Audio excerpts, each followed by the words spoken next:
सदाशिवसमारम्भां शंकराचार्यमध्यमाम् अस्मदाचार्यपर्यन्तां वन्दे गुरुपरम्परां वन्दे गुरुपरम्पराम्। ओम विश्वानिदेव सवितरदुरितानि पराशो जगभद्रं तनाशो। ओम शांति शांति शांति।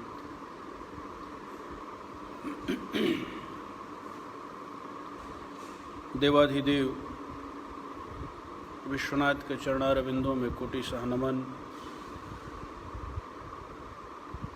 नमन भगवान विश्वनाथ की इस पावन भूमि को,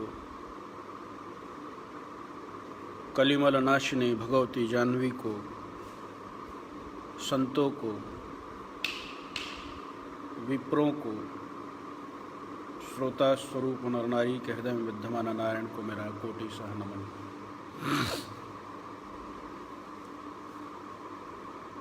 आज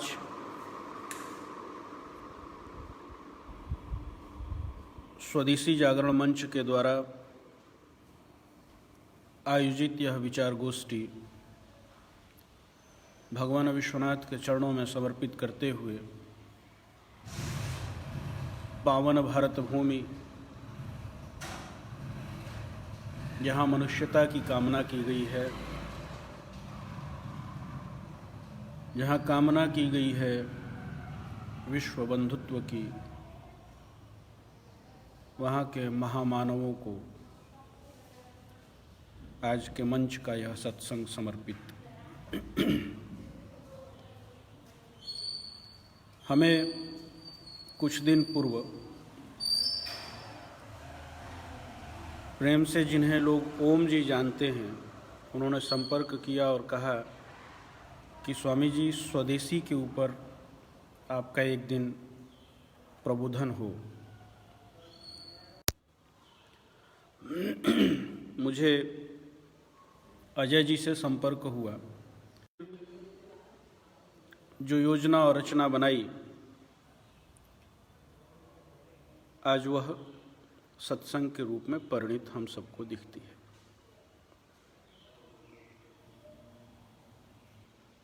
विषय बहुत सहज और सरल भी है, लेकिन उससे कई गुना ज़्यादा गंभीर भी है। हिंदू संस्कृति और पर्यावरण। अजय जी से जब मेरी बात हुई तो हमने ऐसे अल्हड़पना में कह दिया कि आप जो विषय रखें बोला जाएगा, कोई दिक्कत नहीं। और हम लोगों ने तय किया कि मेरे मुखारविंद से कुछ अच्छे भगवान विश्वनाथ द्वारा प्रेरित शब्द निकल गए भारतीय संस्कृति के लिए, जो वास्तव में है, जो सच में है। तो अजय जी ने कहा क्यों ना इसी पर आपका प्रबोधन 5 तारीख को, जो पर्यावरण दिवस है, हम लोगों के मंच पर आए। हमने कहा निश्चित आएगा।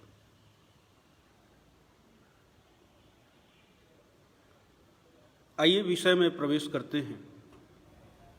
भारतीय संस्कृति और पर्यावरण। संस्कृति का तात्पर्य समझने की जरूरत होगी। भाषाओं से समझाने की जगह मैं बहुत सामान्य तरीके से आपको उपदेशित करूं तो जो अनवरत चली आ रही है, अविच्छिन्न है, प्रवाह में कहीं बाधा नहीं है, वो संस्कृति के रूप में जानी जाती है, जिसमें क्रियाशीलता है, जिसमें रचनात्मकता है, जिसमें जीवंतता है, जिसमें आत्मबोध की बात है। तो भारत की संस्कृति सनातन संस्कृति है, अनादि संस्कृति है। दुनिया जब पथभ्रष्ट होती है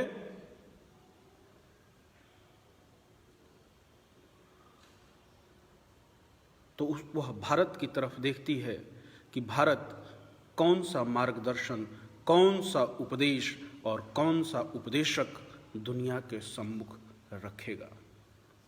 यह भूमि, यह सस्य श्यामला अनवरत उर्वरा रही और अनवरत उर्वरा जन्म देती रही, जिससे संपूर्ण प्रकृति गम गम करती रही, जीवंत रही।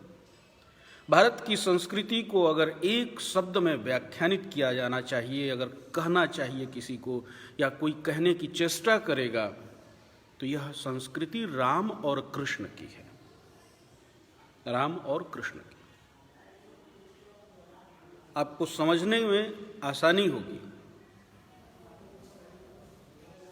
जो जीवनचर्या भगवान राम की थी, वही जीवनचर्या द्वापर में भगवान कृष्ण की हुई, और वही जीवनचर्या सतयुग में उनके पूर्वजों की थी, और वही जीवन घटनाक्रम कलयुग में उनको मानने वाले, उनके वंशज और सभ्य समाज कहे जाने वाले दुनिया के हर वर्ग में देखने को मिलता है। उदाहरण के रूप में भगवान राम बाल्यकाल में अपने गुरु की सेवा में जाते हैं ज्ञानार्जन के। आज भी हमारे विद्यार्थी जीवन में लोग ज्ञानार्जन के लिए अपने गुरु के यहाँ ही जाते हैं, विद्यालय में ही जाते हैं, शैक्षणिक घरानों में ही जाते हैं और शिक्षा ग्रहण करते हैं। आज भी जिस देश को, हो सकता है विषय से विषयांतरित हो, लेकिन आपके समझने में यह बहुत आसानी रहेगा, क्योंकि बहुत जल्दी ही यह घटनाक्रम घटा, जिसे दुनिया का ताकतवर देश कहती है अमेरिका। वहाँ के राष्ट्रपति डोनाल्ड ट्रंप जब भारत में आए तो वो अपने पत्नी के साथ है, अपनी बेटी के साथ है, अपने दामाद के साथ है और अपने परिवार के साथ है। ये है भारत की संस्कृति का एक अंग। ऐसा नहीं है कि इसी में पूरी भारत की संस्कृति समाहित है। साहब, राम जी पर आइए, भगवान राम को लेंगे तो पूरा का पूरा संस्कृति आप जीवंत देखेंगे। भगवान राम जब विवाह हो जाता है, चाहे जिस कारण से, चाहे जो भी परिस्थिति रही हो, अपने जीवन का, युवावस्था का स्वर्णिम काल खंड वो व्यतीत करते हैं वनवासियों के साथ, गिरी कंदराओं में, शपत्निक, अकेले नहीं। ये भारत की संस्कृति के जीवंतता का सबसे बड़ा प्रमाण है कि विवाह होने के बाद भोग की तरफ नहीं, प्रकृति की तरफ अग्रसरित होइए, क्योंकि आपको सब कुछ प्रकृति ही देगी। प्रकृति से ही आप अपने जीवन से लेकर और जीवन के उपरांत भी जो भी संसाधन चाहिए वो सब आपको प्रकृति की ही देगी। तुलसीदास ने लिखा है, क्योंकि आप प्रकृति से भिन्न नहीं है। हमारी संस्कृति में कितनी बड़े चिंतन की बात रही। कहा, छित जल पावक गगन समीरा, पंच तत्व मिली। ये शरीर, पांच जो तत्व प्रकृति में है, विद्यमान है बाह्य रूप में, वही आपके शरीर में विद्यमान है। प्रकृति से दूरी बनाने की बात नहीं कही। ये भारत की संस्कृति। भारत की संस्कृति केवल राम नहीं, कृष्ण में भी दिखती है। भगवान कृष्ण किसी और के गर्भ से जन्म लेते हैं और उनके माता पिता के रूप में दुनिया में यशोदा और नंद बाबा ख्याति प्राप्त करते हैं। यह भारत की संस्कृति जहां भेद नहीं है। यह भारत की संस्कृति जहां बालक रूपी कृष्ण राम की तरह ही भगवान राम गिरी कंदराओं वनों की तरफ हैं और भगवान कृष्ण सामान्य बालक की तरह वृंदावन गोवर्धन की गलियों में भटकते हैं और प्रकृति के बीच रहते हैं। प्रकृति के बीच रहकर जिस नदी को कालिय नाग दूषित कर चुका रहता है उस नदी को पुनर्जीवन प्रदान करते हैं। आप कल्पना कर सकते हैं कि आपकी संस्कृति कितनी शोधन प्रवृत्ति की रही, जहाँ ईश्वर साक्षात जन्म लेकर उस प्रकृति के बीच रहकर उस प्रकृति के साथ क्रीड़ा कर कर उसको गंध नहीं देता था, उसको नष्ट नहीं करता था, बल्कि उसको जीवंतता देता था, जीवंतता देता था। ये भारत की हिंदू संस्कृति की बातों पे अगर जाएंगे, हिंदू संस्कृति सनातन संस्कृति का आधार वेद है। ऐसा नहीं है कि हम राम और कृष्ण से आदर्श के रूप में लेकर और वर्तमान में कहे कि हमें कहाँ वो मिलेंगे कि हम उनके जैसा जीवनचर्या जी सके। तो आपको ध्यान देने की जरूरत है। शास्त्रों ने कहा मातृ देवो भवः, पितृदेवो भवः, आचार्य देवो भवः। इन तीनों में से अगर एक भी शब्द को अपने जीवन में उतार लिया तो आप निश्चित मानिए भारतीय संस्कृति हिंदू संस्कृति की तरफ अग्रसरित हो। हिंदू संस्कृति की जीवनचर्या ही शुरू होती है। कहा सुबह उठिए, कहिए कराग्रे वस्ते लक्ष्मी, कर मध्य सरस्वती, कर मूले स्थितो ब्रह्मा, प्रभाते कर दर्शनम। और जब जमीन पे पैर रखिए, कितनी महान है यह संस्कृति कि आज भी कहते हैं, तमाम लोग इस जीवनचर्या को जीते हैं। कहते हैं समुद्र वसने देवी पर्वत स्तन मंडिते, विष्णु पत्नी नमस्तुभ्यम, पाद स्पर्श क्षमस्वे। ये क्षमा मांगते हैं पृथ्वी के ऊपर अपने चरण रखने का प्रयास करते हुए सामान्य हिंदू जनजीवन जीने वाले लोग। और वर्तमान में क्रूरता मनुष्य के अंदर कितना भर गई है। शिव शिव शिव शिव शिव। हम शिव को मानने वाले लोग हैं। दुनिया भर में तमाम लोग शिव को ध्यान के रूप में रखकर जप करते हैं। हिंदू संस्कृति के विराट स्वरूप भगवान शंकर हलाहल विष को ग्रहण कर लेते हैं। उनके गले में भुजंग लिपटा रहता है।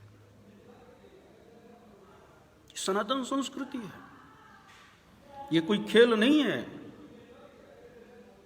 सूर्य की रश्मियों को देखकर कोई अगर उसका मजाक उड़ाता है तो तिरस्कार करता है, सूर्य की उष्णता का कोई अनादर करता है तो सीधे सीधे वह अपने अन्न का अनादर करता है।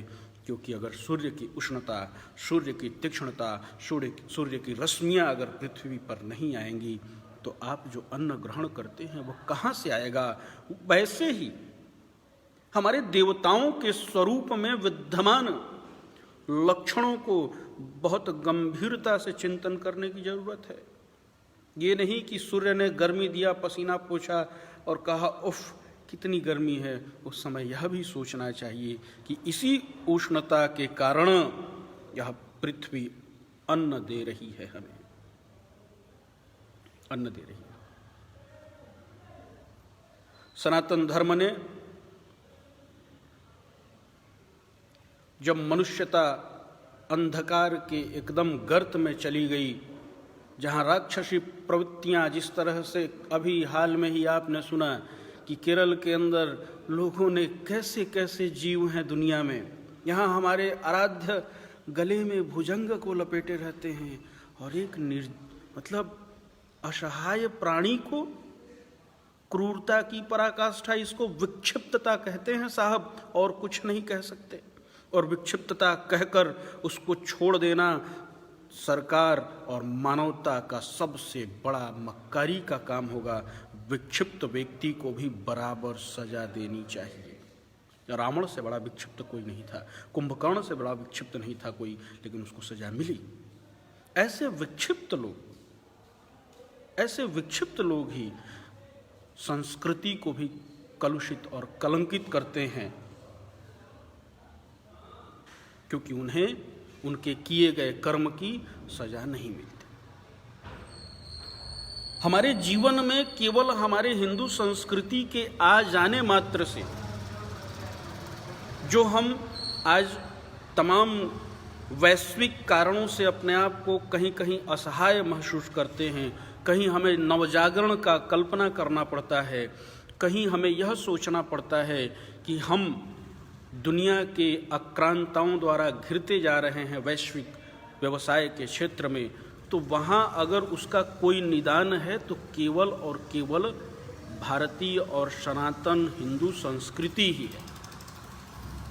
जब आप हिंदू संस्कृति को जीने की चेष्टा करेंगे, मात्र आज से 20 साल पहले की घटना मैं बताऊं आपको। 20 साल पहले हमने अपने जीवन में देखा है कि दातुन हर व्यक्ति उपयोग करता था। आज कोलगेट, पेस्ट, तमाम तरह की चीज़ें बेचने वाले लोग आपको क्या कहकर बेचते हैं? इसमें नीम है, इसमें लौंग है, इसमें सरसों का तेल है। अरे जब हमें वही चीज़ लेना है तो प्रकृति के मूल स्वरूप को क्यों न धारण करें? जब हम अपने सनातन, अपने हिंदू संस्कृति को जीने का प्रयास करेंगे तो हमारे जीवन से बहुतायत सी चीज़ें स्वतः ही निकल जाएंगी, स्वदेशी अपने आप ही आत्मसात हो जाएगा। लेकिन आज हमारी जीवनचर्या ही बिगड़ चुकी है हमारी जीवनचर्या। कुछ लोगों को मैं सुनता हूँ, पढ़ता हूँ, देखता हूँ, कहते हैं कि स्वदेशी की बात विदेशी तंत्रों के माध्यम से लोग करते हैं। गलत बात है। स्वदेशी क्यों जरूरी है, पहले इसको तो समझने की आप चेष्टा करिए। आज से 30 साल पहले भारत में कैंसर कितना था? भारत में तमाम मानसिक अवसाद के रोगी कितने थे? भारत के अंदर इस प्रकार की विकृतियों वाले रोग कितने थे? उनका बहुत कम पैराग्राफ था। भारत की औसत आयु कितनी थी? आज क्या है? ये वो भारत है जिसने दुनिया को तंत्र समझाया, जिसने दुनिया के तमाम विद्वानों को मार्गदर्शन दिया, जहाँ से हजारों हजार नावों के माध्यम से ह्वेन-सांग जैसे लोग पुस्तकें ले गए। आज वो भारत विदेशियों के द्वारा प्रायोजित बाजार पर आश्रित हो जाएगा। क्यों? क्योंकि आपका दिमाग कुंद किया जा रहा है। बारंबार आपके आदर्शों को लांछित किया जा रहा है, आपके आदर्शों को दिग्भ्रमित बताया जा रहा है, और सहजता से उसे स्वीकार कर लेते हैं, सहजता से।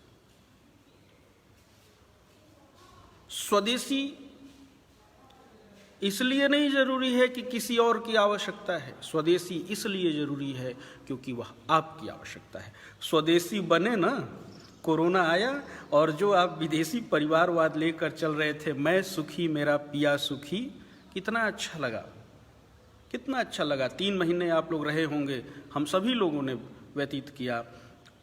अगर केवल पति और पत्नी घर में रहे तो कैसा लगता था? अरे वहीं अगर बड़ा परिवार रहता, सामूहिक परिवार रहता, और हम अपने पुरातन संस्कृति का पालन करते हुए चलते, तो हमें यह लॉकडाउन अनुभूत ही नहीं होता। हम अपने परिवार में सहजता से इसको व्यतीत कर ले जाते। लेकिन विदेशी संस्कार, विदेशी संस्कृति हमारे अंदर इतनी घुस चुकी थी, हमारे ऊपर इतनी हावी हो चुकी थी कि हम अकेले रहने में अपने आप को सुरक्षित महसूस कर रहे थे और उसका दुष्परिणाम आप लोगों ने स्वयं महसूस किया होगा।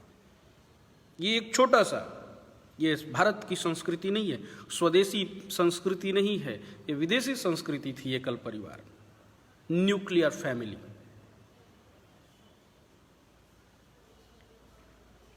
भारत जहां हम स्वदेशी की बात करते हैं, वहां केवल बाजार ही नहीं, उसको अगर गीता की तरफ हम जाकर देखें, कहा है भगवान ने कि युक्ताहार विहारस्य युक्त चेष्टस्य कर्मसु। ये दो चीज जब हमारे ध्यान में आएगा कि युक्ताहार विहारस्य, हमारा आहार जो है युक्ति पूर्वक हो। युक्ति का तात्पर्य क्या है?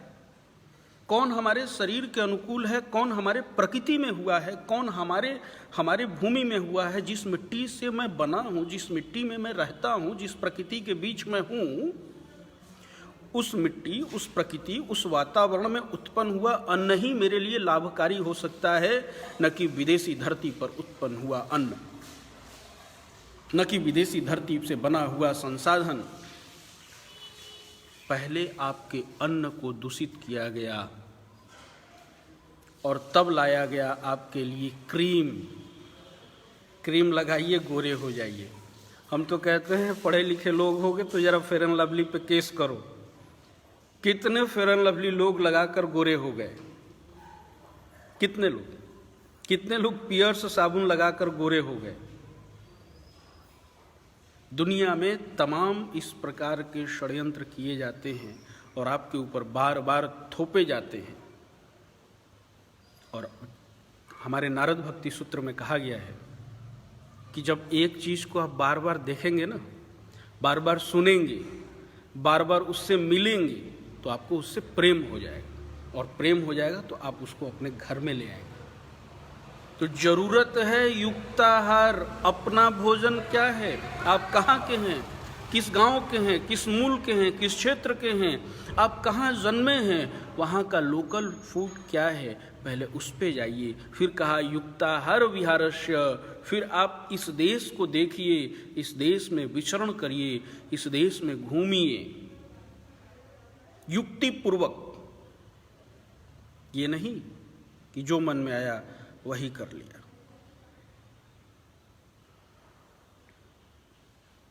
हमारे देश में बहुत ज़्यादा आपका समय नहीं लूँगा। यह देश क्या कबाड़ खाना है? हमारे देश में किल्ले की बोतल पानी की बिकती है और उसको फेंक दिया जाता है। आपने हमें पानी की बोतल दी साहब, धन्यवाद, लेकिन उस बोतल का हम पेमेंट किए हैं आपको 20 रुपये। इसलिए तो 20 रुपया हमने नहीं दिया कि आपकी पानी की बोतल मेरे देश की भूमि को षडांध देगी। यह किनले और बिसलरी एक्वाफिना के मालिकों का नैतिक कर्तव्य और दायित्व बनता है कि वो अपनी कंपनी की बोतलों को अपने यहाँ जितना बाजार में देती हैं उसको मंगवाएं, और हमारे भारत की सरकारों का भी दायित्व बनता है कि कम से कम इस बात का आंकड़ा रखे कि कंपनियां कितना रैपर्स बाजार में दे रही हैं और वापस कितना ला रही हैं। एक स्वदेशी और विदेशी का हम अंतर आपको बता रहे हैं। हमारी भूमि कबाड़ खाना है, कबाड़ खाना है जो आपने हमारे यहाँ पैकेट बंद संसाधनों को बेचना शुरू किया, और ऐसा बेचना शुरू किया कि आज भारत का कोई नगर गली मोहल्ला बचा नहीं है जहाँ पॉलीथीन पहुँचा नहीं है, जहाँ पानी की बोतल फेंकी हुई मिलेगी नहीं।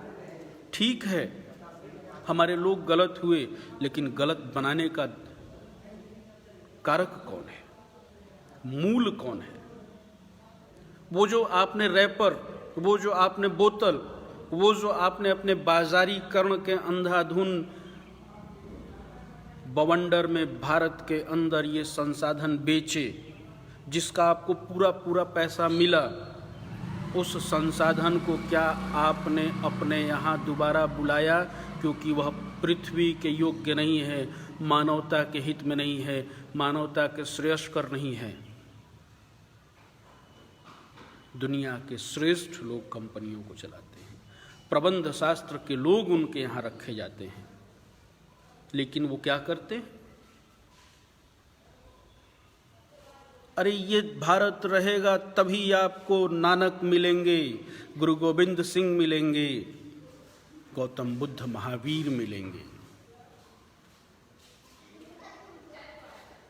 और कश्मीर की भूमि पर आकर ईसा मसीह से लेकर और आपके न जाने पैगंबर कितने आकर साधना करेंगे और जानेंगे कि प्रेम किसे कहते हैं, मानवता किसे कहते हैं, इंसानियत किसे कहते हैं। इस भारत की भूमि को सड़ाइए मत मानवता के लिए। हमारी स्वदेशी जरूरत है, लेकिन आपके पास स्वदेशी का कोई विकल्प नहीं है। दुनिया के लिए कह रहा हूं, जब दुनिया में कोरोना नामक बीमारी आई तो उसको फिजिकल डिस्टेंसिंग, मनुष्य के बीच जो एक दूरी होनी चाहिए वह दूरी ही काम आ रहा है। अभी तक तो कोई दवा नहीं बना पाए ना। ध्यान आ गया यह शब्द, युक्ताहार विहारस्य, युक्तिपूर्वक आहार। आप कहते हैं अपना इम्यून सिस्टम बढ़ाने के लिए भोजन करिए अच्छा, इससे इम्यून सिस्टम आपका ठीक हो। युक्ताहार विहारस्य, युक्ताहार विहारस्य। आप पढ़े लिखे लोग जितना मेरी बात को सुन रहे हैं, आप लोगों से एक आग्रह है, कभी अनपढ़ों की भूमि में जाकर देखिएगा, जो शिक्षित नहीं है,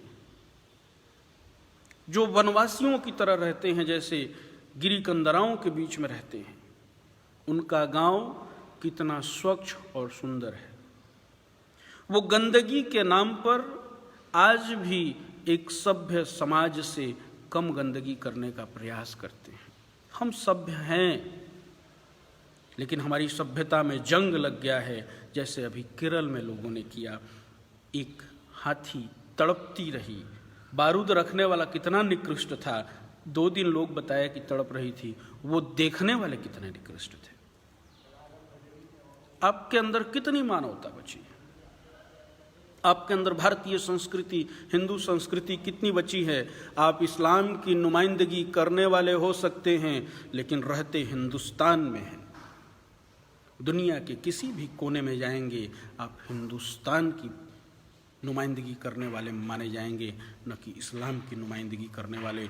दुनिया के आधुनिक तंत्र के माध्यम से आप हिंदुस्तानी कहे जाएंगे, आप हिंदुस्तान की संस्कृति का प्रतिनिधित्व करेंगे, न कि आसुरी शक्ति और आसुरी संस्कृति का प्रतिनिधित्व करेंगे। इसलिए आपको यह बात निश्चित अपने जहन में, दिमाग में उतार लेनी चाहिए कि भारत की संस्कृति क्या है। भारत की संस्कृति वसुधैव कुटुंबकम की है, भारत की संस्कृति मानवता की है, भारत की संस्कृति सबको जीने देने के हक की बात करने वाली है, किसी को सताने की बात करने वाली नहीं है। और जब यह बात हमारे दिमाग में आएगी तो प्रकृति अपने आप सुंदर हो जाएगी, क्योंकि प्रकृति को आप जीवंतता देने के लिए स्वयं आपके अंतःमन से भाव उमड़ेगा और प्रकृति के प्रति आप अपने आह्लाद को प्रकट करेंगे। और जब प्रकृति के प्रति आप अपने आह्लाद को प्रकट करेंगे तो पर्यावरण अपने आप सुधरेगा। पर्यावरण का तात्पर्य केवल पेड़ लगाने से नहीं है। पर्यावरण प्रदूषण जो है आपके चिंतन से भी होता है। आपका चिंतन कहाँ है? आपका चिंतन कहाँ है? आप किस तरफ सोच रहे हैं? आप कहाँ पे जा रहे हैं? आपका दृष्टिकोण क्या है? ये सारी बातें पर्यावरण को दूषित करती हैं और निर्धारित भी करती हैं। अगर सही सोच, सही दृष्टिकोण, सही चिंतन रहा तो पर्यावरण को सही दिशा देती हैं।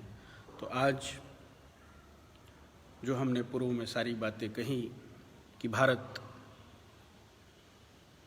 की संस्कृति हिंदू संस्कृति राम और कृष्ण की संस्कृति है। राम और कृष्ण सज्जनता के प्रतीक हैं। सज्जनता किसी के लिए नुकसानदायक नहीं है। सज्जनता हम सभी के लिए, परस्पर जीवंतता के लिए जरूरी है। और पर्यावरण जब मनुष्य सज्जन होगा स्वतः ही सुधरेगा। पर्यावरण को दूषित करने के लिए पर्यावरण में वृक्ष लगा दो और बंद पानी की बोतल खरीद कर लाकर कहीं भी फेंक दो, रैपर फेंक दो, और ये कंपनियां अपनी मनमानी करती हुई इस पृथ्वी के अंदर हजारों हजारों फीट बोर कर कर और अपनी गंध पृथ्वी को दे दें, ऐसा कतई जो है अक्षम्य नहीं रहेगा। यही आपका दूषण आपको प्रकृति बदले में वापस देगी, क्योंकि यहाँ प्रकृति कुछ भी रखती नहीं है, सूद ब्याज सहित लौटा देती है। कुछ लोगों ने कहा, मुझे कोई द्वेष नहीं है अमीर गरीब और तमाम प्रकार के लोगों से, अमीर भी रोटी ही खाता है, गरीब भी रोटी ही खाता है, लेकिन लोग आज कह रहे हैं कि कोरोना आया तो हवाई जहाज़ से। और सच मानिए, आज भी मैंने बनारस में हमने गरीब को कोरोना से ग्रसित तो नहीं पाया है, हो सकता है मेरे संज्ञान में ना आया हो, अमीर ही हुए तो जो गलती करेगा वो भोगेगा। ऐसा नहीं है कि गरीबों को कोरोना नहीं हो रहा है, गरीब उससे प्रभावित नहीं है, लेकिन बहुतायत संख्या में हमें सोचने की ज़रूरत है कि यह जो प्रकृति हमें दे रही है, हमारे किन पापों के कारण हमें लौटा रही है। पर्यावरण को आपने दूषित किया है साहब, पर्यावरण को दूषित किया है, सुधरिए, अपने यहाँ के अन्न को खाइए, अपने यहाँ के बने वस्त्र को धारण करिए, अपने यहाँ के जल को पीने का प्रयास करिए, अपने यहाँ के संस्कार को धारण करने की बात सुनिए, करिए, जानिए, अपने स्वदेश के बारे में चिंतन करिए। और जब आपके अंदर स्वदेश का प्रेम भाव आएगा, निश्चित मानिए ये तमाम प्रकार के झंझावत स्वतः ही खत्म हो जाएंगे। जब राम और कृष्ण के अंदर स्वदेश स्वभुवन की बात आई, तभी उन्होंने अपने पिता के आग्रह को स्वीकारा, वन को गए, अरण्य को गए, वनवासियों के बीच रहे, ऋषियों की सन्निधि प्राप्त की और रावण जैसे अत्याचारी, पापाचारी, व्यभिचारी, दुराचारी के साम्राज्य को ध्वस्त कर दिया। सामान्य से जीवों को लेकर, कोई सेना लेकर नहीं साहब। तो स्वदेश को समझने की चेष्टा करिए। स्वदेश कोई छोटा सा शब्द जैसा नहीं है, बहुत बृहद है। स्वदेश केवल एक मोबाइल तक नहीं सीमित है, स्वदेशी एक चिंतन है, एक संस्कार है, उसको अपने जीवन में धारण करिए। इतना कहकर आज मैं अपनी वाणी को विश्राम देता हूँ। आप सभी लोगों ने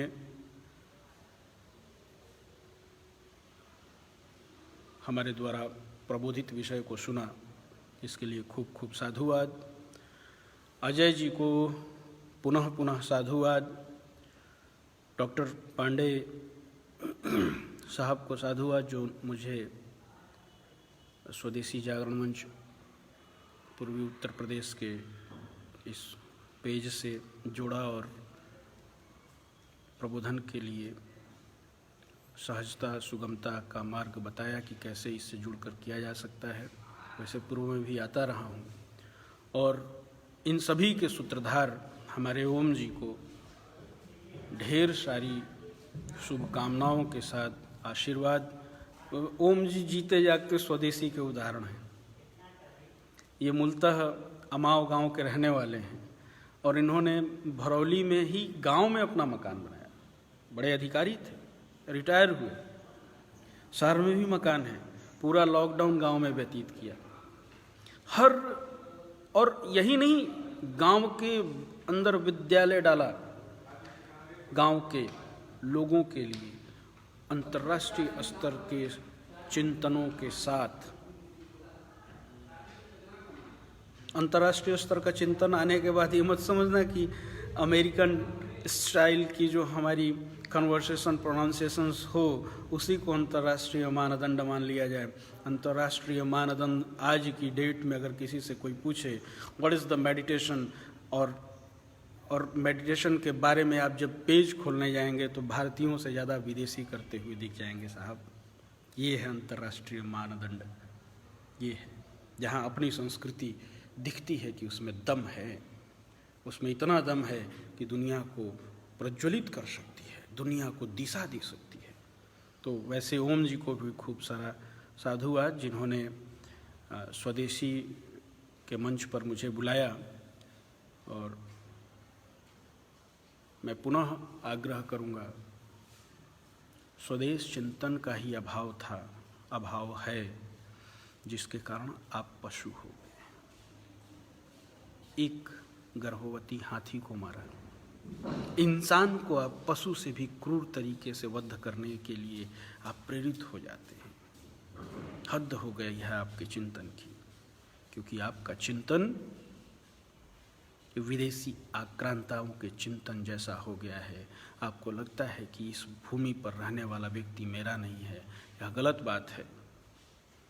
यह हिंदुस्तान है, ये वो हिंदुस्तान है जहाँ सत्य जीतता है, जहाँ जंग को भी, जहाँ युद्ध भूमि को भी गीता में जब कहा गया तो प्रथमतया गाया गया, धर्म क्षेत्रे कुरुक्षेत्रे समवेतायुत्सवः मामकाः पांडवाश्चैव किम कुर्वत संजय। यहाँ ये नहीं कहा गया कि कुरुक्षेत्रे, यहाँ कहा गया धर्म क्षेत्रे। धर्म आधारित भूमि है वह। क्या कर रहे हैं वो कुरुक्षेत्र में पांडव और मेरे पुत्र? तो आपका जीवन स्वदेशी चिंतन, स्वदेशी संसाधन, स्वदेशी अन्न, आज आप सब कुछ डंकल खा रहे हैं। हर आदमी आज के दिन, आज पर्यावरण दिवस है, हमने भी सुबह 2-4 पेड़ लगाए अपने लोगों के प्रेरणा से। कपिंद्र तिवारी जी ने बुलाया था। 80 नदी, जो काशी, वरुणा और 80 के क्षेत्र को काशी वर्तमान में माना जाता है, जाना जाता है, उस 80 नदी के किनारे पर उसके लिए मुहिम चला रहे लोगों के साथ मिलकर 2-4 वृक्ष लगाया गया। आप लोग भी जहाँ है, तुलसी की तो क्षमता हो सकती है ना, तुलसी लगाइए। खादी पहनने का प्रयास करिए। अपने गांव घर के आसपास के औषधियों को मंगवाकर उसको ग्रहण करने का प्रयास करिए, काढ़ा पीने का प्रयास करिए, गुड़ खाने का प्रयास करिए। आप प्रयास करिए ऐसे दातुन और पत्तों का उपयोग करने का, जिससे कि आपके लोगों की जीवन निर्भरता आपके ऊपर आधारित हो, न कि विदेशी संसाधनों का।